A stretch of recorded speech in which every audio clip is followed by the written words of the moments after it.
Hello everyone, welcome back to my channel. আশা করি তোমরা সবাই ভালো আছো। এখন ঘড়িতে বাজে সকাল 5:30 অ্যান্ড আমি বেরিয়ে পড়েছি।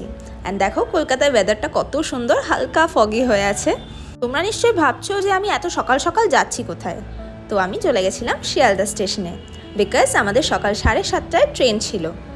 বাট আমি ট্রেনে করেই বা যাচ্ছি কোথায় সেটা তো তোমরা পরে জানতে পারবেই, কিন্তু তার আগে আমি আমার জার্নিটা তোমাদের সাথেও শেয়ার করতে চাই। তো দেখো ঘড়িতে তখন বাজছিল 6:45 অ্যান্ড আমি স্টেশনে পৌঁছে গেছিলাম। অ্যান্ড দেখো ট্রেনের উপরে এই পায়রাগুলো কি সুন্দর বসে আছে। তো গ্র্যাজুয়ালি 7:30টার সময় আমাদের ট্রেনটা ছেড়ে দেয়। অ্যান্ড ব্রেকফাস্টে একটা স্যান্ডউইচ খেয়ে নিয়ে জানো তো আমি পুরো দুপুর অবধি ঘুমিয়ে পড়েছিলাম। অ্যাকচুয়ালি অনেকটা ভোরবেলায় উঠেছিলাম তো এই জন্য। তারপর একটু ফ্রেশ হয়ে নিয়ে হালকা লাঞ্চ করে তারপরে বসে বসে দেখো কি সুন্দর ভিউটা দেখছিলাম। অ্যান্ড মা তো বাড়ি থেকে এত স্ন্যাক্স প্যাক করে নিয়ে গেছিলো, চিপস, চকলেট, কেক, বিস্কিট। তো আমার ট্রেনে মুখটা বন্ধ তো ছিলই না। অ্যান্ড গ্র্যাজুয়ালি দেখো সন্ধ্যা নেমে গেছে অ্যান্ড দূরে দেখো পাহাড়ের লাইটগুলো দেখা যাচ্ছে। And we are about to reach hour destination. তো তোমরা এতক্ষণে হয়তো গেস করে নিতে পারবে যে আমি অ্যাকচুয়ালি যাচ্ছি কোথায়। যারা গেস করেছিলে যে আমি শিলিগুড়ি যাচ্ছি তারা তো একদম ঠিক। তো দেখতেই পেলে আমি এনজেপি স্টেশন পৌঁছে গেছি। অ্যান্ড দেখো জার্নি করে আমার অবস্থা কী হয়েছে।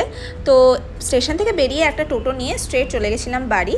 আমার যেমন কলকাতায় একটা বাড়ি আছে, আমার কিন্তু শিলিগুড়িতেও আরেকটা বাড়ি আছে। তো আমরা বছরে কিন্তু কয়েকবার ভ্যাকেশনের জন্য চলেই আসি। আর দেখো ভিউটা কেমন লাগছে সেটা তোমরাই কমেন্টসে জানিও। Till then have a good day, bye bye, and don't forget to subscribe to my channel.